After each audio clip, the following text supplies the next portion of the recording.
Hi friends, welcome to Sukshita's lifestyle YouTube channel. Actually ಈ video ನಂದು ಹಿಂದಿನ ವಿಡಿಯೋದು ಕಂಟಿನ್ಯೂಷನ್ ಬ್ಲಾಗ್ ಆಗಿರುತ್ತೆ. ಸೊ ಲಾಸ್ಟ್ ವಿಡಿಯೋದಲ್ಲಿ ನಾನು ಅಯೋಧ್ಯೆಗೆ ಹೋಗಿರೋ ವಿಡಿಯೋನ ಹಾಕಿದ್ದೆ. ಸೊ ನಾವು ಇವಾಗ ಅಯೋಧ್ಯೆಯಿಂದ ವಾರಣಾಸಿಗೆ ಬರ್ತಾಯಿದ್ದೀವಿ. ಸೊ ಬಂದಿದ್ದೀವಿ ಕೂಡ. ಸೊ ಹೋಟೆಲ್ಗೆ ಚೆಕ್ ಇನ್ ಎಲ್ಲ ಆಗಿಬಿಟ್ಟು ನಾವು ಸ್ಟೇ ಮಾಡಿದ ಹೋಟೆಲ್ ನೇಮ್ ಬಂದುಬಿಟ್ಟು VR Lux ಅಂತ. ಸೊ ಹೋಟೆಲಲ್ಲೆಲ್ಲ ಫ್ರೆಶ್ ಅಪ್ ಆಗಿ ನಾವು ನೆಕ್ಸ್ಟು ವಾರಣಾಸಿಗೆ ಟ್ರಿಪ್ ಹೊಡಿಲಿಕ್ಕೆ ಹೊರಟ್ವಿ. ಸೊ ಇಲ್ಲಿ ಕಾಣಿಸ್ತಿದೆಯಲ್ಲ, ಇದು ವಾರಣಾಸಿ ರೈಲ್ವೆ ಸ್ಟೇಷನ್. ಸೊ ನಾವು ನೆಕ್ಸ್ಟ್ ರೀಚ್ ಆಗಿದ್ದೆ ನಮೋ ಘಾಟ್ ಅಂತ. ವಾರಣಾಸಿಯಲ್ಲಿ ನೂರಾರು ಘಾಟ್ಗಳಿದೆ. ಅದರಲ್ಲಿ ಫೇಮಸ್ ಘಾಟ್ ಅಂದರೆ ನಮೋ ಘಾಟ್ ಮತ್ತು ಹಸಿ ಘಾಟ್ ಮತ್ತು ಮಣಿಕರ್ಣಿಕಾ ಘಾಟ್ ಅಂತ. ಸೊ ನಾವು ನೆಕ್ಸ್ಟ್ ಹೊರಟಿದ್ದು ಗಂಗಾ ನದಿಯಲ್ಲಿ ಬೋಟಿಂಗ್. ಸೊ ಆ್ಯಕ್ಚುಲಿ ಅಲ್ಲಿ ಸ್ವಲ್ಪ ಪೂಜೆ ಮಾಡೋದಿತ್ತು. ಅಲ್ಲಿ ಬೋಟಿಂಗಿಗೆ ಹೋಗಿ ಸ್ನಾನ ಎಲ್ಲ ಮಾಡಿಕೊಂಡು ನೆಕ್ಸ್ಟು ಗಂಗಾರ್ತಿಗೆ ಬರಬೇಕಿತ್ತು. ಸೊ ಬೋಟಿಂಗ್ ಹೋಗ್ತಾ ಇದ್ದೀವಿ. ಸೊ ವಾರಣಾಸಿ ಉತ್ತರ ಪ್ರದೇಶದ ಗಂಗಾ ನದಿಯ ತಟದಲ್ಲಿರುವ ವಿಶ್ವದ ಅತ್ಯಂತ ಹಳೆಯ ಮತ್ತು ಪವಿತ್ರ ಹಿಂದೂ ಧಾರ್ಮಿಕ ನಗರವಾಗಿದೆ.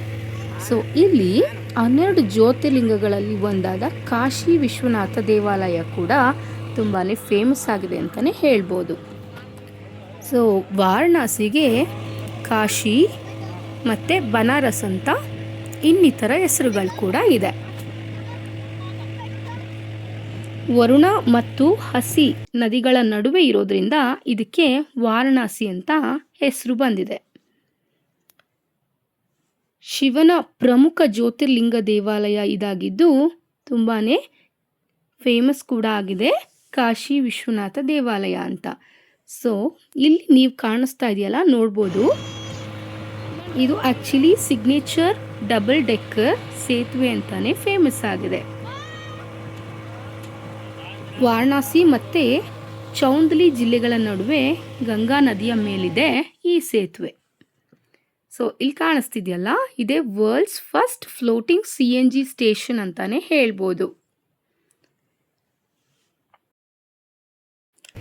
ನನ್ನ ಮಗನ ಆಟವಂತೂ ಒಂದೊಂದಲ್ಲ, ತುಂಬಾ ತರಲೆ ಅವನು.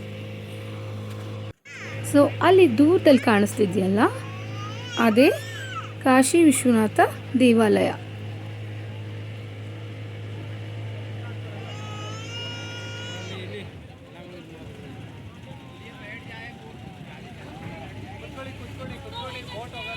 ಸೊ ಅಲ್ಲಿ ಬೆಂಕಿ ಉರಿತಾ ಇದೆಯಲ್ಲ, ಕಾಣಿಸ್ತಿದೆ ಅಂದ್ಕೊಳ್ತೀನಿ, ಅದೇ ಮಣಿಕರ್ಣಿಕಾ ಘಾಟ್.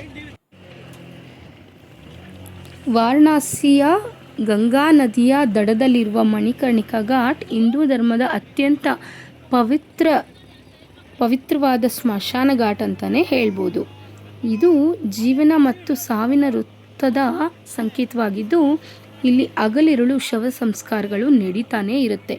ಪೌರಾಣಿಕ ನಂಬಿಕೆಯ ಪ್ರಕಾರ ತಾಯಿ ಸತಿಯ ಕಿವಿಯೋಲೆ ಅಂದರೆ ಮಣಿಕರ್ಣಿಕಾ ಅನ್ನೋರ್ದು ಇಲ್ಲೇ ಬಿದ್ದಿತ್ತಂತೆ. ಸೊ ಈ ಘಾಟ್ನಲ್ಲಿ ಅಂತ್ಯಕ್ರಿಯೆ ನಡೆದರೆ ಆತ್ಮಕ್ಕೆ ಮೋಕ್ಷ ಸಿಗುತ್ತೆ ಎಂಬುದು ಭಕ್ತರ ಆಳವಾದ ನಂಬಿಕೆಯಾಗಿದೆ. ಸೊ ನಾವು ನೆಕ್ಸ್ಟು ಗಂಗಾ ಸ್ನಾನ ಎಲ್ಲ ಮುಗಿಸ್ಕೊಂಡು ಬೋಟ್ನಲ್ಲಿ ರಿಟರ್ನ್ ಆಗ್ತಾ ಇದ್ದೀವಿ. ಸೊ ಬ್ರಿಡ್ಜ್ ನೋಡಿ ಎಷ್ಟು ಕಲರ್ಫುಲ್ಲಾಗಿ ಕಾಣಿಸ್ತಿದೆ ಅಲ್ವಾ. ಸೊ ನಾವು ಗಂಗಾ ಸ್ನಾನ ಎಲ್ಲ ಮುಗಿಸ್ಕೊಂಡು ಬರೋ ಅಷ್ಟರಲ್ಲಿ ಗಂಗಾ ಆರತಿ ಕೂಡ ಸ್ಟಾರ್ಟ್ ಆಗ್ತದೆ. ಸೊ ಹರಿಬರಿಯಾಗಿ ಗಂಗಾ ಆರತಿ ನೋಡಲಿಕ್ಕೆ ಓಡೋಗಿ ಅಂತಲೇ ಹೇಳ್ಬೋದು. ಸೊ ಕಾಣಿಸ್ತಿದೆಯಲ್ಲ, ದೂರದಲ್ಲಿ ಗಂಗಾ ಆರತಿ ನಡೀತಾ ಇದೆ. ಪ್ರತಿದಿನ ಸಂಜೆ ನಡೆಯುವ ಈ ಗಂಗಾರತಿ ಅತ್ಯಂತ ಭವ್ಯ ಮತ್ತು ಆಧ್ಯಾತ್ಮಿಕ ಅನುಭವವಾಗಿದೆ. ಪಂಡಿತರು ದೀಪಗಳು, ಗಂಟೆಗಳು ಮತ್ತು ಮಂತ್ರಘೋಷಗಳೊಂದಿಗೆ ಗಂಗಾ ಮಾತೆಗೆ ಆರಾಧನೆಯನ್ನು ಸಲ್ಲಿಸ್ತಾರೆ. ಈ ದೃಶ್ಯವನ್ನು ಘಾಟ್ನಲ್ಲಿ ಅಥವಾ ದೋಣಿನಲ್ಲಿ ಕುತ್ಕೊಂಡು ಕೂಡ ನೋಡ್ಬೋದು. ಇದು ಜೀವನದಲ್ಲಿ ಒಮ್ಮೆಯಾದರೂ ನೋಡಲೇಬೇಕಾದಂತಹ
पतितो धारिणे जाह्नवी गंगे खंडित दीवार मंडित भंगे पतितो धारिणे जाह्नवी गंगे. ಸೊ ಆರತಿ ಎಲ್ಲ ಮುಗಿದ್ಮೇಲೆ ನಾವು ಕೂಡ ಆರತಿನ ತಗೊಂಡು ಪ್ರಸಾದ ಕೂಡ ಸ್ವೀಕರಣೆ ಮಾಡ್ಕೊಂಡ್ವಿ. ಸೊ ಗಂಗಾರತಿ ಎಲ್ಲ ನೋಡಿ ಜನ್ಮ ಪಾವನವಾಯಿತು ಅಂತಲೇ ಹೇಳ್ಬೋದು. ಸೊ ನಾವೆಲ್ಲರೂ ಗಂಗಾರತಿ ಎಲ್ಲ ನೋಡಿಕೊಂಡು ನಾವು ನೆಕ್ಸ್ಟು ಹೊಟ್ಟಿದ್ದು ರೂಮ್ ಕಡೆಗೆ ಅಂತಲೇ ಹೇಳ್ಬೋದು. ಅವತ್ತು ನಾವಲ್ಲಿ ಸ್ಟೇ ಮಾಡಿ ನೆಕ್ಸ್ಟ್ ಡೇ ಕಾಶಿ ವಿಶ್ವನಾಥ ಟೆಂಪಲ್ಗೆ ಹೋಗೋಣ ಅಂತ ಪ್ಲಾನ್ ಇದ್ದಿದ್ದು. ಸೊ ಇಷ್ಟೆಲ್ಲ ಆದಮೇಲೆ ಒಂದು ಫೋಟೋ ಸೆಷನ್ ಇಲ್ದಲೇ ಇದ್ರೆ ಆಗತ್ತಾ ಅಂತ ಫೋಟೋ ಸೆಷನ್ ಕೂಡ ಮಾಡಿಸ್ಕೊಂಡ್ವಿ. ನೋಡಿ ಎಷ್ಟು ಚೆನ್ನಾಗಿ ಕಾಣಿಸ್ತಿದೆ ಅಲ್ಲ.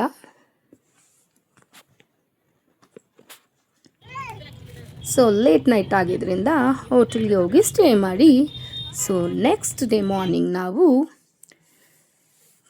ಟೆಂಪಲ್ಗೆ ಹೋಗಲಿಕ್ಕೆ ಎಲ್ಲರೂ ರೆಡಿಯಾಗಿ ನಿಂತಿದ್ದೀವಿ.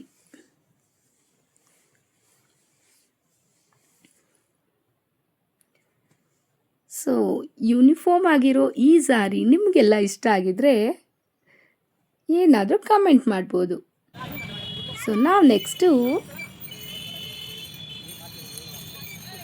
ಸೊ ನಾವು ಟೆಂಪಲ್ಗೆ ಹೋಗಲಿಕ್ಕೆ ಈ ಥರ ವೆಹಿಕಲ್ ಮಾಡ್ಕೊಂಡು ಹೋದ್ವಿ. Because it's so for from the hotel. So ನಮಗೂ ಸ್ವಲ್ಪ ನಡೆದು ಟಯರ್ಡ್ ಆಗಿರೋದ್ರಿಂದ ಈ ಥರ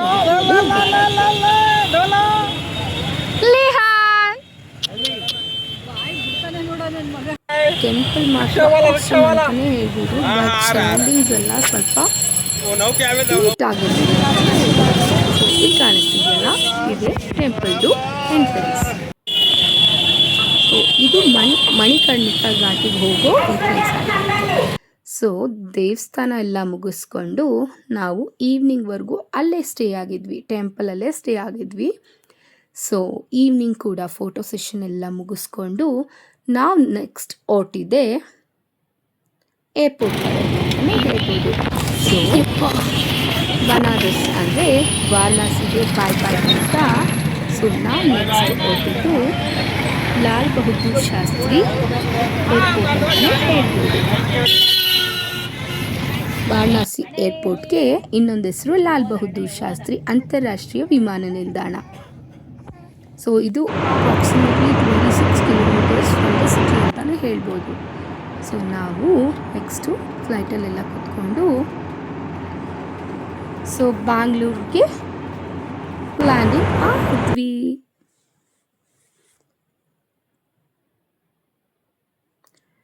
ಸೊ ನೆಕ್ಸ್ಟು ಬ್ಯಾಂಗ್ಳೂರೆಲ್ಲ ರೀಚ್ ಆಗಿ ಮನೆಯೆಲ್ಲ ರೀಚ್ ಆಗೋ ಅಷ್ಟರಲ್ಲಿ ಎಲ್ಲರೂ ಫುಲ್ ಟಯರ್ಡ್ ಆಗೋಗಿದ್ವಿ. ಸೊ ಇವತ್ತಿನ ವ್ಲಾಗ್ ಇಷ್ಟಿತ್ತು. ನಿಮಗೆಲ್ಲ ಇಷ್ಟ ಆಗಿದರೆ ನನ್ನ ಚಾನಲ್ಗೆ ಸಬ್ಸ್ಕ್ರೈಬ್ ಮಾಡ್ಕೊಳ್ಳೋದನ್ನು ಮರಿಬೇಡಿ ಅಂತ ಹೇಳಲಿಕ್ಕೆ ಇಷ್ಟಪಡ್ತೀನಿ. ಸೊ ಸಬ್ಸ್ಕ್ರೈಬ್ ಆಗ್ತೀರಾ ಅಂತ ಅಂದ್ಕೊಂಡು ಇವತ್ತಿನ ವ್ಲಾಗ್ನ ಎಂಡ್ ಮಾಡ್ತಾಯಿದ್ದೀನಿ. Please subscribe. Thank you friends.